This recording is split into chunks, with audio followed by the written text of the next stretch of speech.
পরীক্ষা দিতে এসছে পূর্ণিয়াতে। আর এইখানে একটা হোটেলে বসে ঝিমাচ্ছে, এত ঘুম পাচ্ছে যে বলার কথা না। পরীক্ষাতে অনেক লেটে আছে, 12টার পরে। আর আমরা চলে এসেছি এখানে 8:30 9টার মধ্যে চলে গিয়েছি। এতক্ষণ বসে কি করব, এই হোটেলটার কাছে বসে আছি।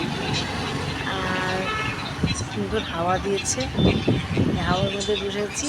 আর এত নেশার মতন ঘুমাচ্ছে, তাই থেকে থেকে কি করছি, চা খাচ্ছি আর বসে বসে